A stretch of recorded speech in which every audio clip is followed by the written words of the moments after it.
Good morning, everybody. And first of all, let me thank the organizers for giving me this opportunity to be back with ACT 2021. The topic that has been given to me is about adapting existing workplace to combat COVID-19, the OR and the ICU. At the beginning, let me tell you that I may not be getting much time to talk about the ICU. So primarily, I'll be dealing with the operating rooms. As you all know, the first coronavirus 19, COVID-19 was diagnosed from a bronchoalveolar lavage in a patient who was from Wuhan in China in December 2019. 3 months later, the World Health Organization declared COVID-19 as a worldwide pandemic. And as you all know, COVID-19 is a single-stranded RNA virus of 50 to 200 nanomicrons in size. And basically today, we know that it is actually transmitted as a droplet airborne infection. 80% of the patients who develop COVID-19 do not have any major symptoms. 20% actually get admitted to the hospital, and of which about 5% actually needs intensive care. And this is a population for which the anesthesiologists are primarily responsible, because we look after both the anesthesia rooms as well as intensive care units. Over the last 1.5 years, we have gone through various catastrophes related to COVID-19, including a massive shortage of beds, and then came the second blow when we had shortage of oxygen. Today, in our state, almost we are approaching about 100% vaccination for the first dose of COVID, and almost more than 50% of the patients have got a second dose of vaccine, in spite of which we still have a significant number of COVID-19 patients. The good thing is that we are slowly limping back to life, back to normal. We are learning how to live with COVID in the background, and our regular OR work is almost returning to normal, along with a load of COVID patients which we have to manage. Anesthesiologists, as leaders of the OR and the ICU, should be primarily responsible for how we manage these patients. Now, this is a roadmap through which I will take you through the next 20 to 22 minutes. First, the operating room setup. Now, in 2020, soon after the pandemic set in, the ISA gave various recommendations on how to set up a COVID operating room. One of the things that they specifically mentioned is that COVID OR should be separate from that of the regular operating rooms, and it should be set up in a separate COVID block. Now, this involves a lot of engineering structural changes and a lot of expenditure, and which may not actually be fruitful in the long run. Today, most operating rooms have got their own single air handling units, and it is not necessary that we have to construct a new set of operating rooms. In fact, if you have a suite of operating rooms, either the first operating room or the last operating room, or any other operating room, depending on the architecture of the setup, you can convert it into an COVID operating room. The only thing that is important to remember in this situation is that it should be very clearly labeled as a COVID OR, so that nobody steps into a room when a COVID patient is actually being operated. Now, what are the different types of OR setup that you can have? First, I'll take you through the ideal setup, in which there is an anteroom, which is a negative pressure room, also called the airborne isolation infection room. Now, this anteroom has got a pressure which is less than that of the operating room or that of the corridor. So when a patient comes to the operating room, first they go to the anteroom, where the anesthesia is induced, endotracheal tube is placed, and extubation also takes place in this anteroom. And then once induction is done and the intubation is over, the patients are transported to the operating room where surgery is done, and then they come back to the anteroom for extubation. This room should not be used for donning. It is very, very important, although you can use it for doffing, which I'll discuss later. Ideally, this anteroom should be set up where the vent from the operating room is actually set up. The other option is to have a negative pressure room. Now, in the last 1 year, we have had a lot of discussions about creating negative pressure rooms. In fact, what I want to stress at this point of time is that the APSF, that is Anaesthetic Patient Safety Foundation, has clearly said that negative pressure operating room should not be constructed. There are various reasons for this, because it's not all operating rooms have got a single air handling units. Many of them may be sharing a single air handling unit. And when you construct a negative pressure room among this, which involves a lot of structural changes, it can inadvertently affect the flow of gas to the neighboring operating rooms, which can actually cause a lot of problems. Second thing, now when you talk about, especially with the recommendation which ISA has given, the temperature inside the room is about 24 to 30 degrees centigrade. Now remember that you're wearing a PP and sweating inside and standing inside the room. It will affect the health of the healthcare workers who are working there. Thirdly, negative pressure room also means it's not the pressure inside the room is not high, it is actually lower, as a result of which air comes into the room, and which it means that the infection rates for the patients are going to be significantly higher than when you work in an operating room. Finally, when you talk about negative pressure room, it is not just about opening up partially the windows or putting a fan to blow out the air. It involves a lot of other things, and most important of which is an HEPA filter. And there are various norms that has to be followed when you put up a negative pressure operating rooms, and these have to be followed. Otherwise, the outcome can be negative. So, negative pressure operating rooms should not be used for patients having COVID-19. So what is the most practical way of managing? Go on with what you're doing. As you can see in this figure, the laminar flow is situated just above the patient's operating table. And then you have a HVAC system and a HEPA filter through which clean, cold or cool air actually comes down towards the table. Remember that the surgeons, the anesthetists are standing around the patient. They are in their PPE. At the same time, even because of the cool, comfortable atmosphere, it is not going to make them fatigue or increase the rate of infection. The infection rate for the patient actually comes down because the air that actually blows on the table is clean, decontaminated air. The moment the air touches the table or the surroundings, it flows towards the vents that are placed at various corners in the operating room. The second important thing to remember is that even if an airborne virus is circulated, this major flow of gas through the operating room washes and dilutes the virus in the atmosphere, as a result of which the chances of you getting infected is much lesser. Now, most modern operating rooms have got about 20 to 25 air exchanges per hour, which means that every 3 minutes you are supposed to have a complete washout of the air that occurs, that happens in the that is circulating in the operating room. Normally, 3 to 5 air exchanges is what is required to make the room completely clean. And this makes, for example, if there's 20 air exchanges, which means that around about 15 minutes are required for the people who are outside to come in, so the atmosphere inside the operating room is complete.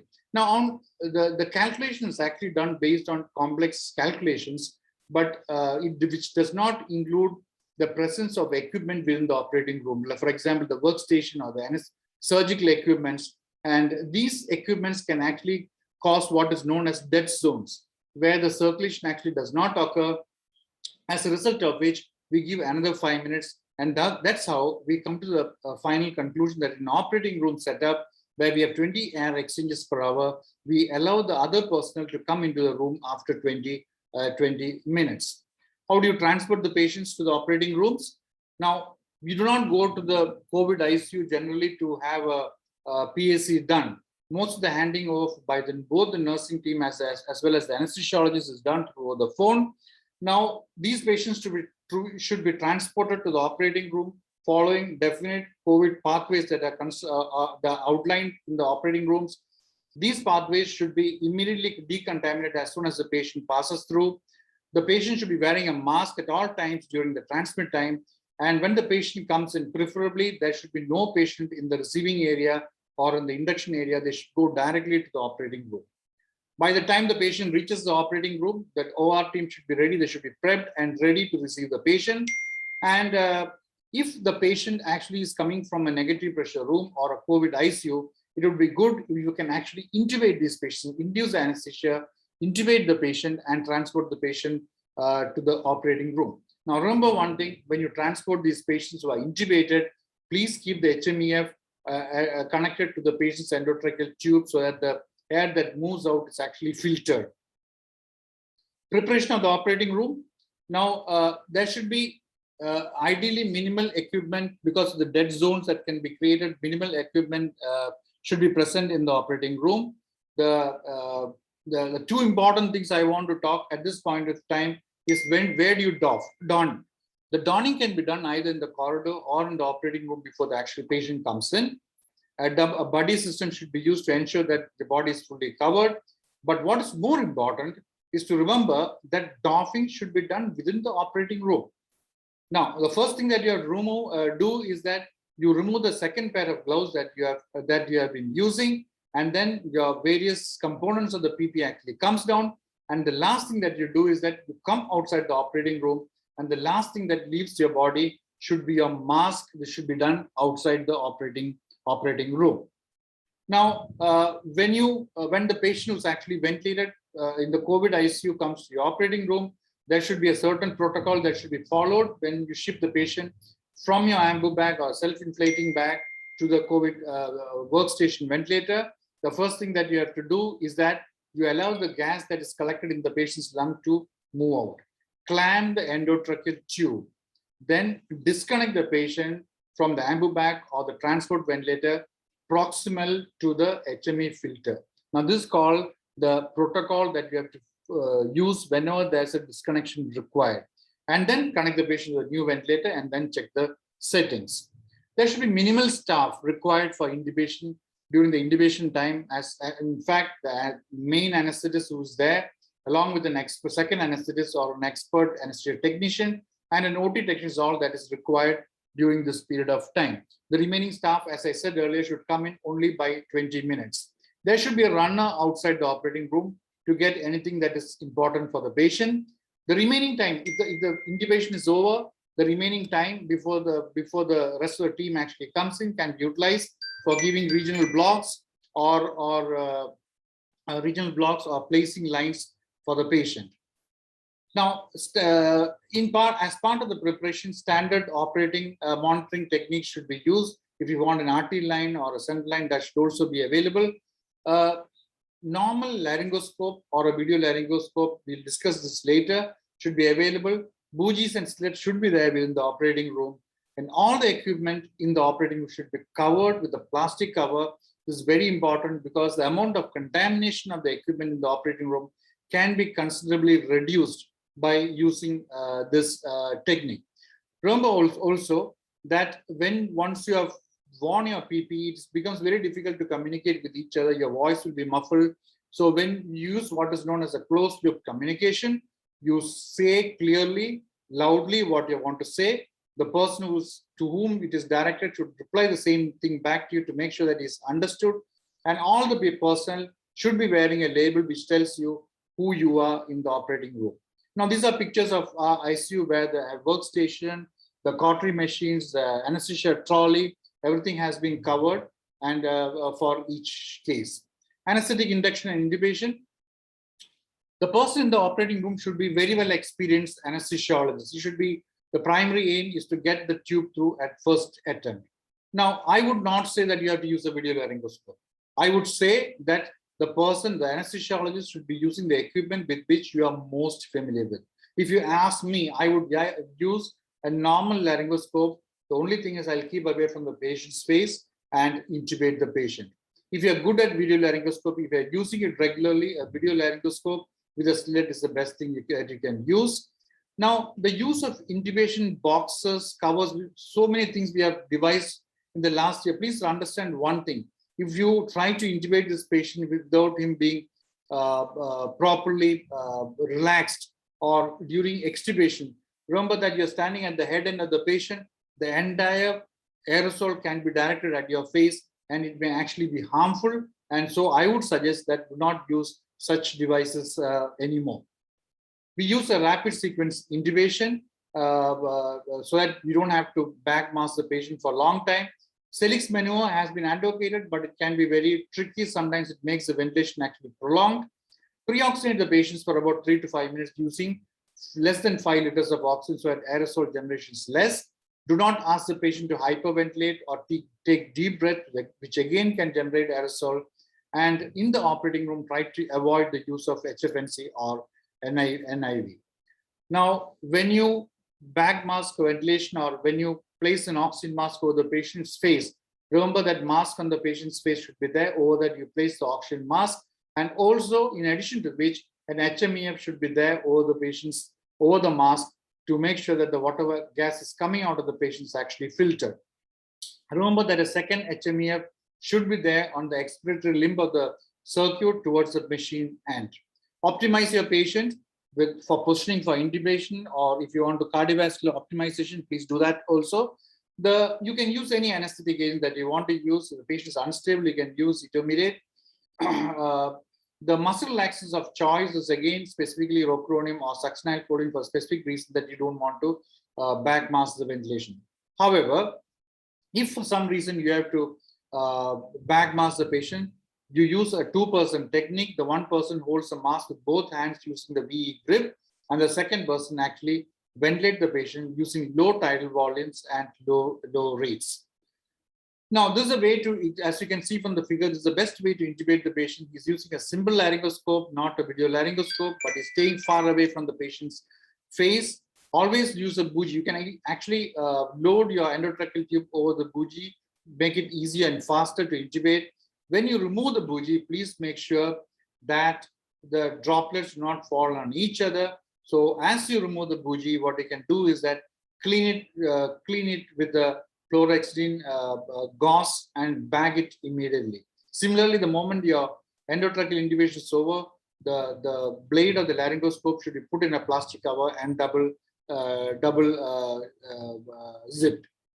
Now, inflate the first thing that you do after you intubate the patient is to inflate the cuff on the endotracheal tube before connecting the circuit and starting ventilation. Confirm the ET position, not by auscultation, but various other techniques that is mentioned on the screen. Now, the other important things to remember is that where do you attach the ETCO to the gas line of the gas line or the gas analyzer? It's always, as shown in the figure, it should be proximal or away from the patient on the HME filter. Avoid contamination. This avoids contamination of the water trap and the gas analyzer. You pass a nasogastric tube or take ductal secretions if it is required. Now, as I said earlier, if you have enough time, place the lines during this period when before they actually rest of the team actually comes in.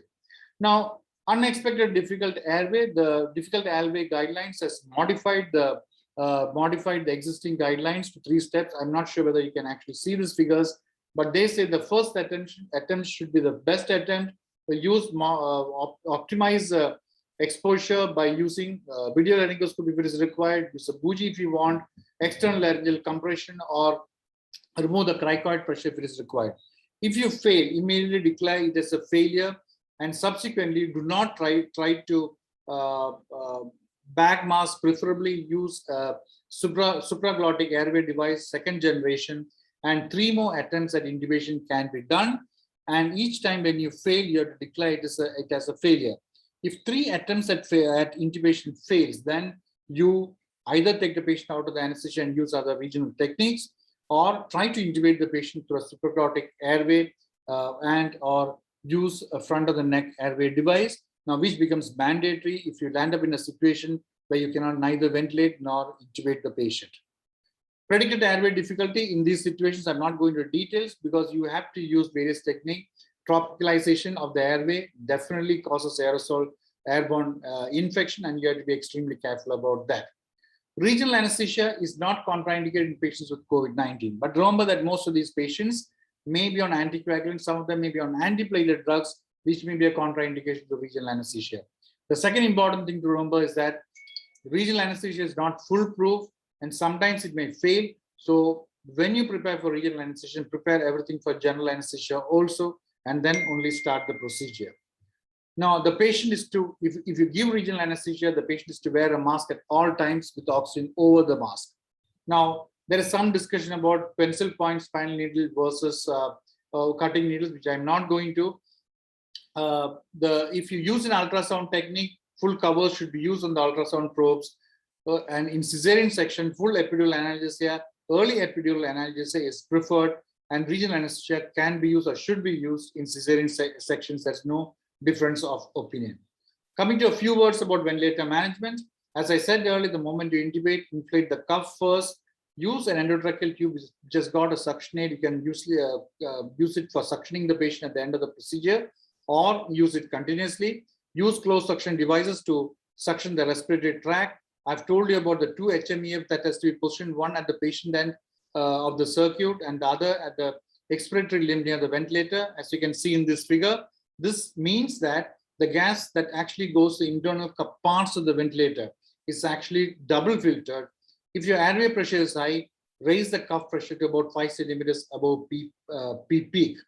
Now, if your endotracheal leaks by any chance because of difficult intubation or sharp teeth, do not try to re-intubate the patient, but just pack the throat rather than try a second attempt at intubation. Now, monitor for tube displacement at every step, and always remember the way you the technique that you have to use when you want to disconnect the airway, which I've mentioned earlier. Stop the ventilator, put it on standby mode, allow the gases inside the patient to be expelled out, clamp the endotracheal tube, and then only disconnect proximal to the HMEF. Make sure that all your connections are perfect so that no inadvertent disconnections takes place.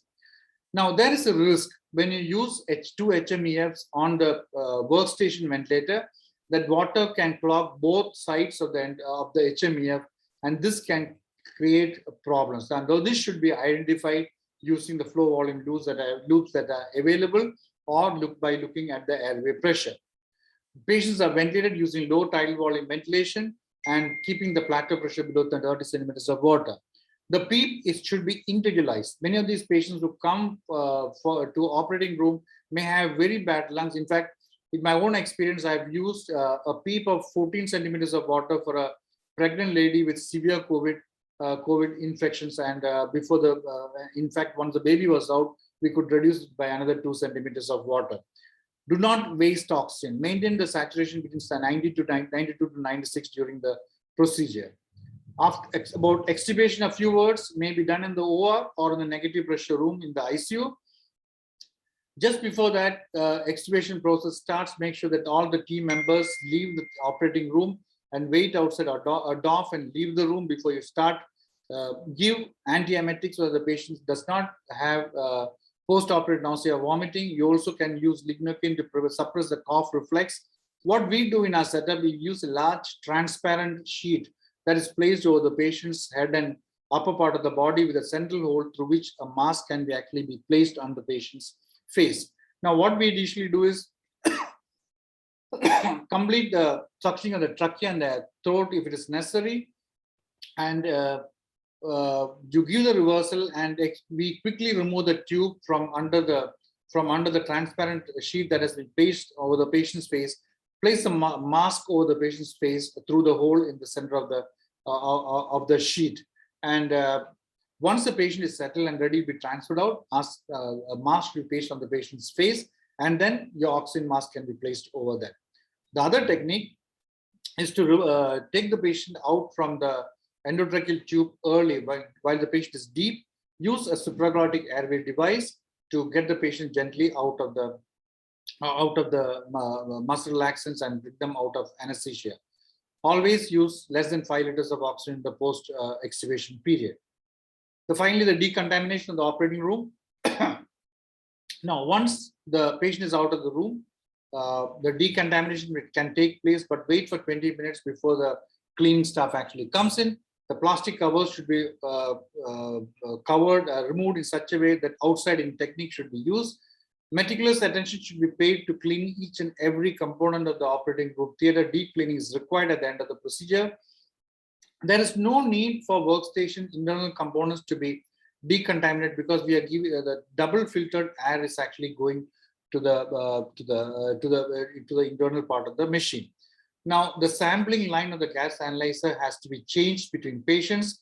However, from what I've read, the water trap need not be changed because membrane filters are always placed in these devices. All disposables should be double bagged and labeled properly so that there is no doubt about from where it has come. Soda lime, again, is a controversial point. Many of us change it, but when you actually look at the logistics, you can find that there is no need to change the soda lime because the air that actually goes to a soda lime is double filtered by 2 HME filters that are available.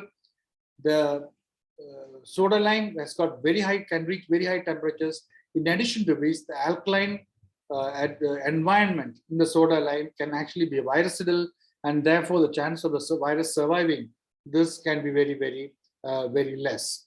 Coming to the ICU setup, a few words. Remember that most ICUs, today we have turned various ICUs, about 10 to 20 beds into COVID ICUs, and a solitary negative pressure room may be used in situations where you have only one patient. But what is more common is large ICUs. These patients who are on ventilator can be brought to the ICU, and there they can be extubated. Now, a few things to remember about the ICU I want to stress on is that the air exchanges in the ICUs are much less than the operating rooms, only 12 air exchanges per hour. So there can be a viral load that is circulating within the operating rooms. The second important thing is that we do not have one AHU for each cubicle in an ICU. It's a single AHU that is supplying a lot of patients. So again, this adds to the viral load that occurs in the patients.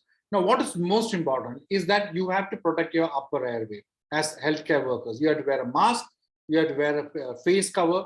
It's important.